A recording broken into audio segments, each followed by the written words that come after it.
Parce que on savait déjà qu'il existe les Bakongo de Manyanga, appelés les Manyanga. Les Bakongo de Ngombe Matadi, appelés Besingombe. Les Bakongo de Ntandu, appelés de Bantandu. Les Bakongo de Mbanzangungu, appelés les Ndibo. Ainsi de suite.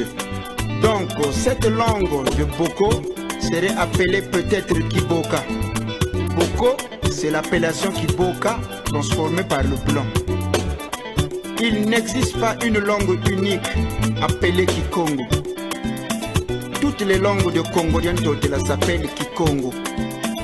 Que ce soit le Lari, le Kizombo, ainsi de suite.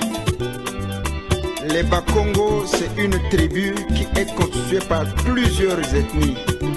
Parmi eux, l'ethnie Congo n'existe pas. Il existe quelques ethnies comme... Bonsoir mesdames, bonsoir mesdemoiselles, bonsoir messieurs, fidèles téléspectateurs d'Oreb Télévision. Nous vous disons grand merci de l'attention que vous avez toujours accordée à nous suivre à travers cette émission Découverte. Découverte, une émission produite et présentée par votre humble serviteur Willy Massosa. Une émission, comme vous le savez, à caractère socio-culturel, une émission qui vous accompagne partout pour prôner le développement et matérialiser cela dans nos différents milieux. De quoi allons-nous parler ce soir? Vous savez bien que le monde entier a célébré les obsèques, les décès du pape François. Et à présent, nous sommes dans la joie, mesdames et messieurs, d'avoir un autre pape, donc le nouveau pape qui a déjà été élu par les cardinaux. Nous allons en parler tout au long de cette émission. Nous allons également descendre à Kisantu où nous avions eu l'occasion d'interviewer Maître Goffin Nzouzi, un avocat de Kisantu qui évolue bien sûr à Kisantu. Il va devoir nous parler de beaucoup de dossiers liés au développement de ces coins et aussi sécuritaires. Nous allons également nous rendre à Mbamba Kilenda. Vous le savez bien qu'il n'y a pas très longtemps que le vice-gouverneur des provinces du Congo central est allé lancer les travaux sur la construction de la route Mbamba Kilenda. Donc à partir de Mbouba jusqu'à Mbamba Kilenda, nous avons 65 kilomètres. Mais nous allons essayer de voir comment est-ce que cette population est en train de vivre, parce que la construction de cette route est motivée par l'exploitation des minéraux dans ces coins. Et ces gens qui exploitent les minéraux, bien sûr, ils sont là depuis plusieurs années, mais Willy Massosa s'était rendu dans ces villages, à Mbamba Kilenda, pour que nous puissions palper du doigt la réalité de cette entité. Mesdames, mesdemoiselles et messieurs, voilà l'ossature de cette émission, sans pourtant oublier de parler de la santé, de tout ce qui est lié au niveau de la santé sexuelle et aussi reproductive, parce que nous avions vécu beaucoup d'événements ici à Matadi que vous avez suivis, mais à l'occasion de cette émission, nous allons encore marteler sur la réalité de ce qui est lié à la santé sexuelle et reproductive. Voilà grosso modo ce qui est de l'ossature de cette émission. Sans beaucoup plus tarder, mesdames et messieurs, partout où vous êtes, vous le savez bien que nous allons bien sûr parler de ce qui est de l'Église catholique, mais c'est un événement qui est mondial. Et à l'occasion de cette émission, nous avions eu la grâce d'être autorisé de joindre un grand monsieur, c'est un prêtre, qui va intervenir à partir de Mwanda. Donc là, il est à Mwanda. Il va intervenir dans cette émission découverte pour que nous puissions découvrir beaucoup de choses. Il s'appelle Monsieur l'abbé Magloire Massango. Il est prêtre du diocèse de Kisantu, mais qui évolue au niveau du diocèse de Boma. Là, nous sommes à Mwanda. Et il va devoir nous parler de beaucoup de sujets au niveau de cette émission. Alors, nous allons tenter de les joindre pour qu'ils puissent un peu nous expliquer de tout ce qui se passe par rapport à l'Église catholique, parce que la semaine passée, vous avez suivi beaucoup de choses que nous avions parlé sur les décès du pape, nous sommes allés au niveau du conclave et nous avons eu beaucoup d'autres sujets que nous avions essayé de développer à l'occasion de cette émission. Mesdames et messieurs, nous allons nous rendre à Mwanda. À Mwanda, nous allons dialoguer avec Monsieur l'abbé Magloire, que nous sommes en train de joindre dans cette émission pour qu'il puisse nous parler de beaucoup de sujets sur les conclaves, sur le pape qui vient d'être élu et sur beaucoup d'autres sujets en rapport avec les questions que vous êtes en train de nous poser.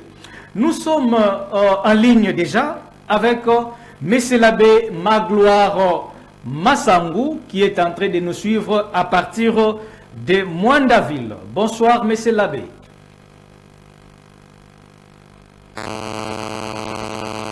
Allô, bonsoir Monsieur l'abbé Magloire.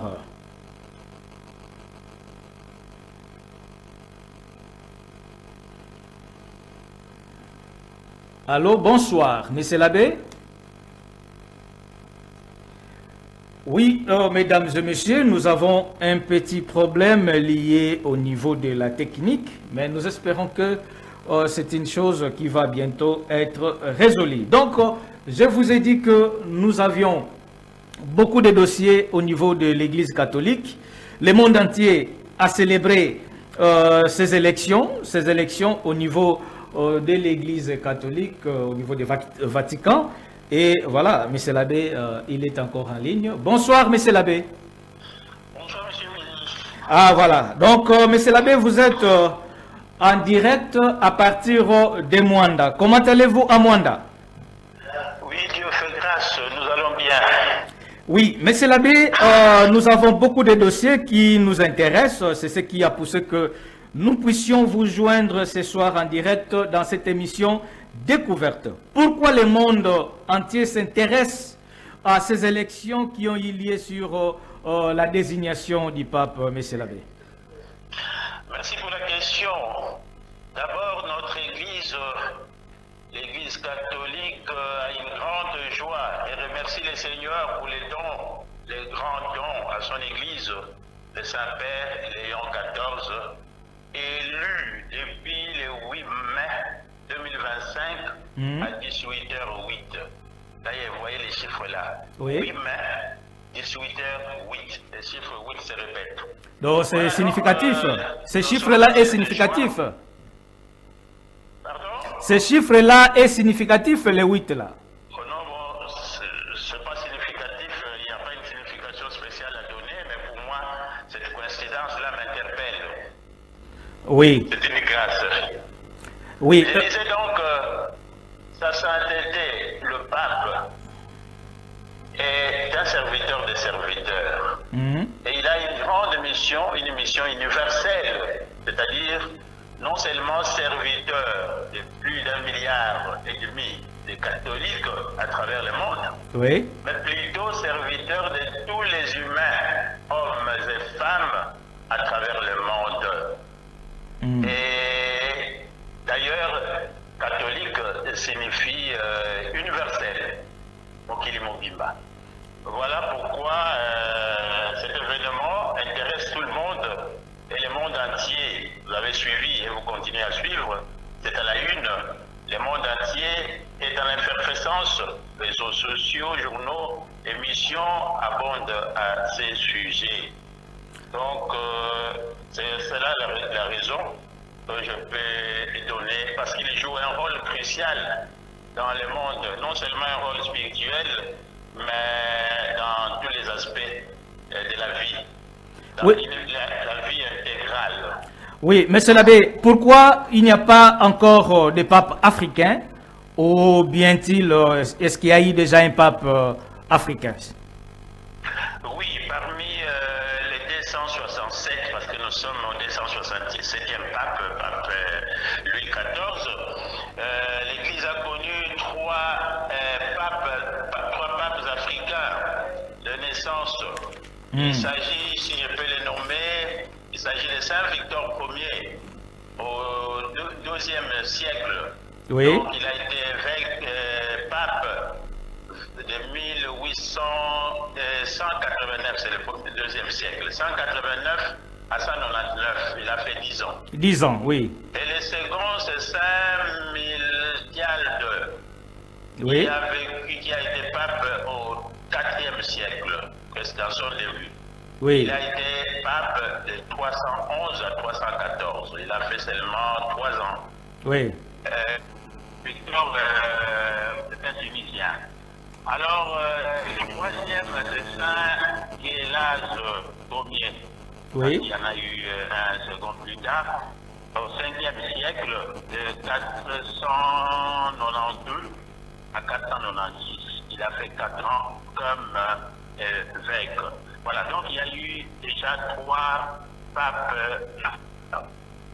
Oui, il y a déjà 3 papes que nous avons eu au niveau de l'Église catholique. Mais pourquoi les chiffres 13 de Léon, les chiffres 14 pour Léon XIV? Et quel est l'essence du changement de son nom? Oui, merci pour la question. Le chiffre 14 n'est pas magique comme nous l'entendons maintenant même sur les réseaux sociaux. Les chiffres, d'abord je peux commencer par le nom, la signification du nom. La signification du nom, parce que vous avez posé votre question en 2 parties, la signification du nom signifie simplement, donne simplement sens à la mission, au changement de la mission. Oui. Et cette signification est biblique et spirituelle. Biblique parce que dans l'ancien temps, tous ceux qui ont reçu des missions, une mission spéciale de la part du Seigneur, changeaient de nom. Je peux vous donner Abraham, qui est devenu Abraham. Abraham signifie père élevé. Oui. Et Abraham qui signifie père d'une multitude. En changeant de mission, il a changé de nom. Vous pouvez trouver ça dans Genèse 17, verset 5. Il y a Sarai qui est devenue Sarah, princesse, qui est devenue princesse universelle. Même Jacob, il était dans Genèse 32, on dit 32, 29, on dit même le Seigneur dit, celui-ci qui deviendra, qui va lutter avec Dieu. Oui. Donc, voilà, donc les noms changent, les noms signifient mission. Alors, maintenant pour revenir au chiffre 14, Oui. donc si Léon 14, parce qu'il y en a eu déjà lui et le 14e Léon. Chaque fois, peut-être que on allait venir au début, hein, parce que chaque fois qu'il y a élection d'un nouveau pape, il donne son nom. Avant même de sortir, c'est le nom qu'on lui a annoncé. Est-ce que c'était important de changer les noms, M. l'abbé? Est-ce que c'est une obligation pour que les papes, une fois élus, qu'ils changent les noms? Oui, il doit avoir un nom, c'est une obligation, c'est inscrit. Et c'est ce nom-là qui signifie qu'il n'est plus celui qu'il était, et il a une autre mission, une grande mission dans l'Église. Et ce nom-là, c'est aussi une vision. Une vision de ce qu'il veut faire. C'est prophétique en fait. Voilà, donc le chiffre 14 signifie que depuis qu'il y a eu parmi les 267 papes, donc lui est le 14e Léon. Le chiffre signifie seulement qu'il y a eu un Léon, 1er, 2, 3, 4. Et si vous voyez par exemple Benoît XVI, il a pris de Benoît jusqu'à 15 et lui a pris le nom de Benoît XVI. Mais plus précisément, François par exemple, on l'appelait seulement pape François parce qu'il n'y a pas eu de pape qui ont porté ce nom de François. Mais le jour où il y aura un pape qui choisira le nom de François, il sera donc François II. Et le pape François qui venait de nous quitter, qui est allé auprès du Père, sera le François Ier. Et c'est clair aussi avec Jean-Paul II. Jean-Paul II qui a pris le nom de ses prédécesseurs, de son prédécesseur Jean-Paul Ier, qui n'a fait que 33 jours, et il était devenu Jean-Paul II. Et voilà. Oui. Et Jean-Paul Ier, il avait pris les noms de ses deux prédécesseurs, Jean 23 et Paul VI. Et oui. C'est ainsi qu'il était Jean-Paul. Jean-Paul d'abord, et quand Jean-Paul est venu, lui il est devenu Jean-Paul Ier et Jean-Paul II, qui était avant Benoît XVI. Mais c'est l'abbé. C'est la signification de ces chiffres-là. C'est, disons, la chronologie, les nombres et ceux qui prennent ce nom. Mais ça n'a pas un sens magique ou quoi que ce soit. Mais c'est l'abbé, quelle est l'essence de la fumée, qu'elle soit blanche ou noire? Quelle est l'essence réelle de la fumée? L'essence réelle, parce que nous n'avons pas commencé par les conclaves, hein, oui. Où on élit les papes, parce que c'est là vraiment que tout se dessine. Donc ils sont dans la chapelle Sixtine où se passe l'élection du pape. Mais il n'y a personne, il n'y a pas un journaliste, il n'y a quoi que ce soit. Pour avertir la population, les chrétiens, tout le monde qui attend dehors, à la place Saint-Pierre, dans cette chapelle Sixtine, il y a des dispositifs. Et après les élections, quand ils n'ont pas atteint, parce qu'il faut atteindre les deux tiers de voix, s'ils n'ont pas atteint, quand ils vont brûler, ils font en sorte que cette fumée soit noire. Donc la fumée n'est pas magique. Donc une fois que l'élection n'a pas tenu... Une communication pour dire que les élections n'ont pas encore abouti jusque-là. Voilà. Peut-être qu'on peut injecter un petit produit, un produit qui noircit la fumée. C'est une communication simplement pour communiquer que jusque-là, on n'a pas encore élu le pape. Oui, oui. Et quand il est élu, alors, c'est alors qu'on brûle et que la fumée blanche doit sortir. Voilà. Et quand la fumée blanche sort, ça signifie que c'est une communication avec l'extérieur que le pape est effectivement élu. Mais c'est l'abbé, pour finir notre entretien, qu'est-ce que la RDC et le monde peut attendre du pape Léon XIV? Qu'est-ce que nous pouvons attendre de lui? Bon, comme serviteur de serviteurs, figure de Christ bien sûr, ce que nous devons attendre, il est pour l'humanité, ce que nous pouvons attendre de lui, c'est d'abord, si nous voyons bien son nom, Léon, Léon XIII, d'abord Léon le Grand au 5e siècle, il était l'homme qui a beaucoup lutté en ce temps-là et qui a maintenu l'unité dans l'Église. Et Léon XIII, son successeur à Bordeaux, était pour la doctrine plus sociale. Il a même écrit une encyclique de la doctrine sociale pour défendre surtout les travailleurs, les ouvriers. Oui, Voilà. mais surtout en RDC, comme nous voyons des photos à la télé, le pape a vécu aussi en RDC avant qu'il soit élevé à ces rangs-là. Qu'est-ce que nous pouvons nous attendre à lui, et surtout qu'il a la maîtrise du Congo? Il a foulé le sol de la RDC. Il est passé ici quand il était prieur majeur de son ordre, de l'ordre des Augustins. Comme augustinien, il était comme le général au niveau national, prieur majeur. C'est alors qu'il est venu pour la bénédiction de l'université Saint-Augustin à Limité sur 18e rue.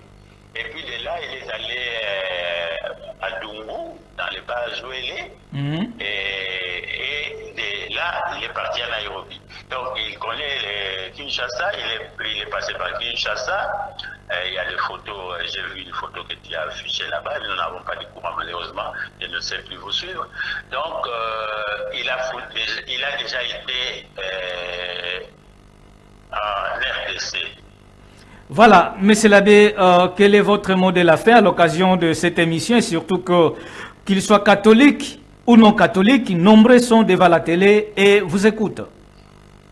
Oui, tout le monde était enthousiasmé, tout le monde a accueilli avec joie l'élection du Saint-Père notre pape, pape Léon, et tout le monde s'est intéressé, soit chrétien ou non chrétien, même croyant ou non croyant, païen peut-être, mais tout le monde a été focalisé sur cette élection. Et nous demandons d'abord à tous de continuer à prier. L'Église était en prière pour que l'Esprit souffle, parce que souffle le veut. L'Esprit a soufflé sur Léon XIV, que le Seigneur, nous devons continuer à prier pour que le Seigneur le remplisse toujours de toutes les grâces dont il a besoin pour assumer cette grande charge. C'est une charge, ce n'est pas un trône, il n'est pas monarque, mais il est serviteur pour qu'il puisse les mener à bon port. Ça, c'est la première chose. La deuxième chose, c'est saluer tout le monde, nos auditeurs, et partout où ils nous suivent, nous les saluons. Et nous saluons, disons, l'humanité entière, parce que c'est elle qui est intéressée à ces élections du pape que nous avons eues par la grâce du Seigneur.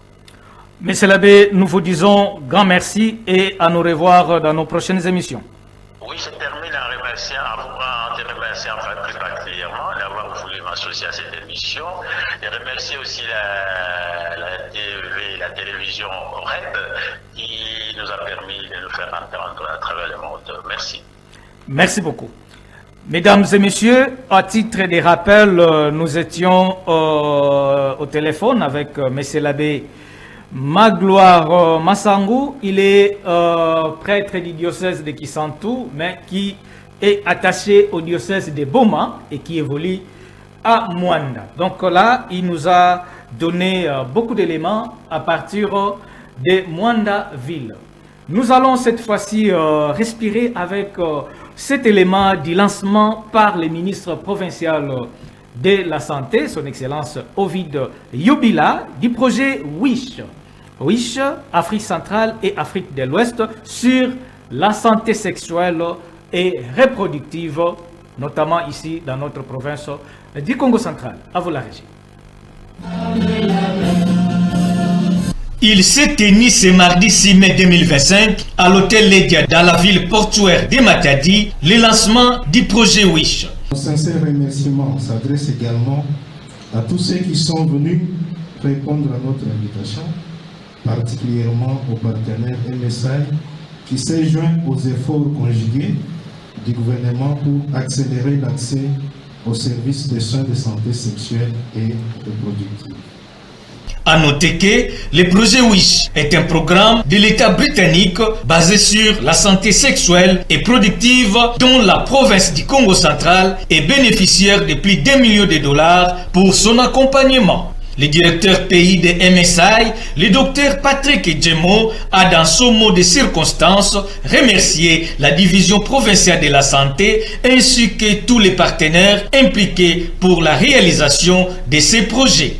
C'est un honneur pour moi de prendre la parole pour ce moment de circonstance, juste pour remercier aussi la division provinciale de la santé qui nous a permis de faire ce long voyage pour venir ici à Matadi et présenter pour la première fois le projet que nous allons présenter d'ici quelques minutes. Représentant les gouverneurs des provinces empêchées, Ovid Yobila, ministre provincial de la Santé, a dans son allocution encouragé les projets WISH, Afrique centrale et Afrique de l'Ouest.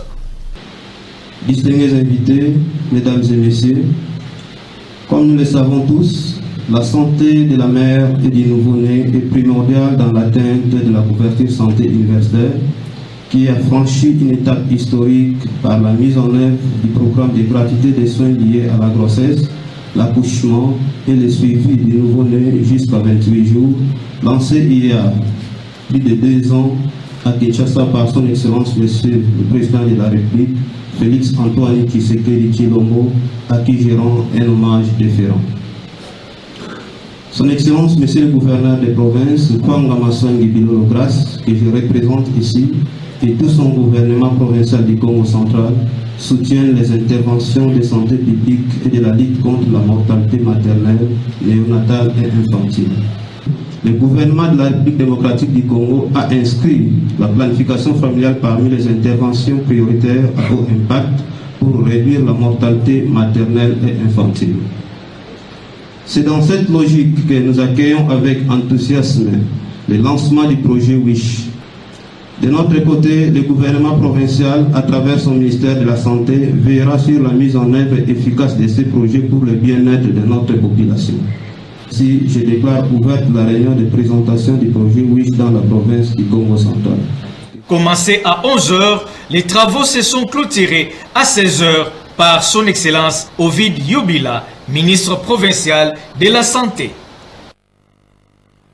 Bien, c'était lors du lancement du projet WISH. Ce projet qui est financé par les amis qui sont au niveau de l'étranger et un projet qui est exécuté par MSI. Le gouvernement britannique a mis la main dans la poche pour que ce projet soit concret au niveau de la RDC et puisse servir beaucoup de gens au niveau de la République. Parmi les provinces retenues, nous avons le Congo central qui est bénéficiaire de ces projets où nous allons voir comment est-ce que cela va se dérouler au niveau de la province du Congo central. Et surtout, vous le savez bien qu'il y a toujours les violences sexuelles qui se font dans nos différents milieux sous plusieurs formes. Grâce à MSI, grâce à ces projets, nous allons voir comment est-ce que les choses vont évoluer. Nous allons y revenir. Mesdames et messieurs, nous nous rendons au niveau de Madimba. Là aussi, nous étions avec un avocat de renommée. Des renoms, donc c'est maître Goffin Nzouzi qui va nous recevoir à partir de Madimba. Mais là, il va bien entendu nous parler de beaucoup de choses liées à la sécurité et le développement de ces coins de Madimba. À vous la régie. Vous êtes basé ici, comment va la cité ou future ville de Kisantu? Bon, dans l'ensemble, ça va, sauf de petites zones d'insécurité qui commencent à se créer entre les Chopichos, les Américains. Mais je pense que les autorités... Il y avait mort d'homme, nous avons appris il y a quelques temps. Je pense que les autorités prendront des dispositions utiles pour que la population de Kisantu et de Madimba en général puisse vivre dans la quiétude. Est-ce que ces bandits ou ces malfrats de Kuluna ne sont pas inquiétés? Qu'est-ce qui fait qu'ils continuent à opérer ici à Kisantu? Bon, on a constaté à un moment donné comme ça, il y avait une accalmie, un compromis de paix qui a été trouvé. Un compromis de paix, c'est-à-dire ces gens sont identifiés? Oui, ils sont identifiés, ils sont connus. Donc, depuis un certain temps, la ville était calme. Mais maintenant, là, on constate en fait un peu la montée de l'insécurité. Bon, c'est ce qui a poussé peut-être que les autorités à prendre certaines mesures de limitation de circulation de motos dans des heures tardives. Et vous, je crois, à partir de 22h ou 23h. Mais néanmoins, il revient aux autorités de prendre les précautions utiles pour sécuriser la population, et c'est bien. Mais du fait qu'ils sont connus, maître, ça me dépasse un peu. Ils sont connus, ils ont été enregistrés et il y a des compromis qui ont été pris ici. Pourquoi pas les arrêter une fois pour toutes pour que la population soit... Bon, toutefois, le phénomène Kuluna, c'est un phénomène en fait qu'il faut prendre, c'est un esprit qu'il faut combattre dans son ensemble. Donc les Kuluna sont partout, ils ne sont pas seulement à Kisantu, ils sont à Matadi, ils sont à Kinshasa et tout. Donc ça nécessite une action coercitive de l'État congolais ou certaines mesures préventives. Eh bien, je pense que plusieurs fois à Kinshasa ou à Banzangungu, Matadi, à Kisantu, on les arrête, mais ils sont dehors. C'est comme ça que peut-être que le gouvernement, à l'époque, au lieu de commencer à le mettre en prison, il faut les rendre utiles. C'est le projet de Kanyama KCC qui a été fait. Bon, on récupère certains enfants de la rue, on leur donne du métier pour les rendre utiles dans la société. Donc c'est quelque chose qui doit nécessiter une étude au niveau gouvernemental, des autorités, pour que finalement le phénomène soit indiqué. Mais c'est quelque chose tout de même de dangereux parce que ça compromet la sécurité de personnes et de leurs biens dans leurs milliers de vies respectives, notamment ici à Madimba. Oui, il y a eu mort d'homme. Est-ce qu'il y a eu quand même des sanctions? Bon, les sanctions, quand il y a mort d'homme, c'est-à-dire qu'il y a infraction, il y a des actes qui ont été posés. Bon, il revient aux autorités de pouvoir agir de manière générale. C'est leur tâche. Ce sont les autorités qui ont cette tâche-là ou cette mission de rétablir l'ordre public lorsqu'elle est troublée. Et nous, en tant que population, on ne fait qu'alerter, on ne fait que dénoncer, voyez-vous, pour permettre à nos autorités de prendre des mesures idoines pour que finalement le phénomène soit éradiqué. Parlons du développement de Madimba. Vous êtes habitant de ce territoire et ça fait très longtemps depuis que vous êtes ici. Bien, on est obligé d'interrompre cette émission parce que, comme je l'ai annoncé juste au début de cette émission, qu'il y avait un petit problème lié à la technique. Donc nous ne pouvons pas continuer pour que nous risquons d'empêcher ceux qui vont intervenir juste après nous. Mesdames et messieurs, vous le savez bien que l'émission Découverte est sur YouTube. Pour tous ceux qui veulent nous consulter sur YouTube, vous pouvez justement vous abonner au Découverte Congo. Donc vous le savez, Découverte Congo sur YouTube, vous allez Découverte Congo. Vous avez les logos en noir, donc les logos ici, parce qu'il y a beaucoup de gens qui commencent à imiter cette émission et ils veulent aussi voler certains abonnés de Découverte Congo. Vous avez les logos c'est ça ici. Découverte Congo, une fois vous voyez cela directement, vous pouvez vous abonner et vous allez suivre l'intégralité de nos éléments sur YouTube. N'oubliez pas, pour d'autres qui ne sont pas diffusés, les jeudis prochains, nous allons poursuivre les diffusions de nos émissions, de nos éléments et aussi les samedis à partir de midi. Merci beaucoup à vous tous qui avez tenu bon à nous suivre sur Oreb Télévision. Merci à M. l'abbé Magloire qui était disponible parce qu'il était totalement disponible de dialoguer avec nous à partir de Mwanda. Merci aussi à tous ceux qui viennent aider les peuples congolais et surtout la province du Congo central parce que là, nous parlons du lancement de ces projets sur la santé sexuelle et reproductive au niveau de la province du Congo central. Vous aurez beaucoup d'informations liées à ces éléments parce que tout cela nous concerne. Et surtout, vous savez bien que la santé sexuelle est un tabou pour nous dans notre province du Congo central. Mais nous allons en parler. Ce n'est plus un tabou actuellement parce qu'il y a beaucoup de dégâts qui se commettent dans ces domaines. Merci à MSI et merci à vous tous qui contribuez pour le développement de nos entités.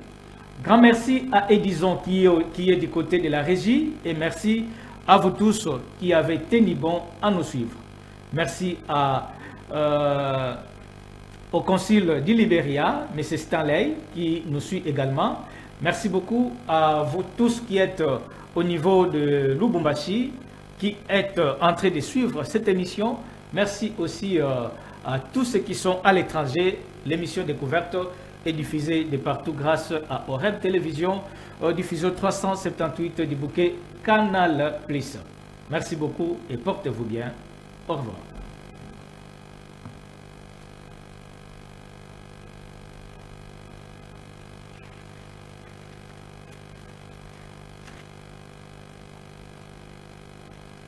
Sundi, Badondo, ainsi de suite. Mes chers amis, essayons de modifier cette confusion.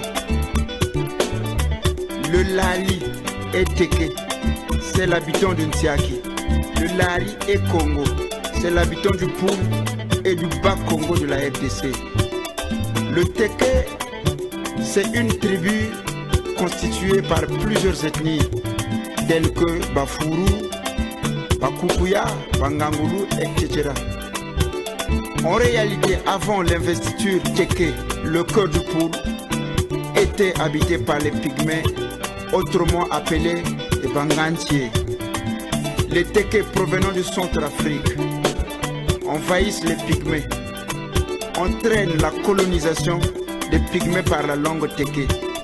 Voilà pourquoi vous remarquez que les Pygmées en totalité parlent Teke.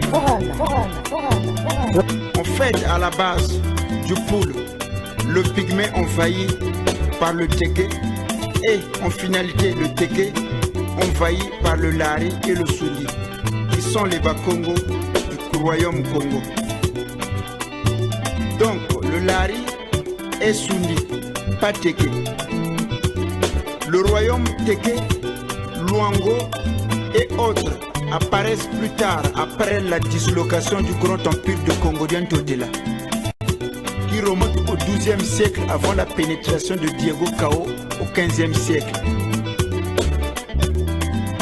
Cette dislocation entraîne l'élargissement secondaire du royaume Congo jusqu'au Gabon. Du Congo-Brazzaville en RDC jusqu'en Angola. On n'a pas besoin d'interprète. Le langage est le même, sauf quelques changements de temps par rapport à la disposition des populations et des localités. Quelques différences entre le territoire de Balari et le territoire de Mbanza Congo. Meno, Mono, Zonza, Vova, ainsi de suite. En plus, la présence de R dans les langues du territoire de Balari, le re qui vient du portugais par le morita et quarto, bacalao qui est portugais, Makaya. OREB Télévision, la première chaîne Congo en international.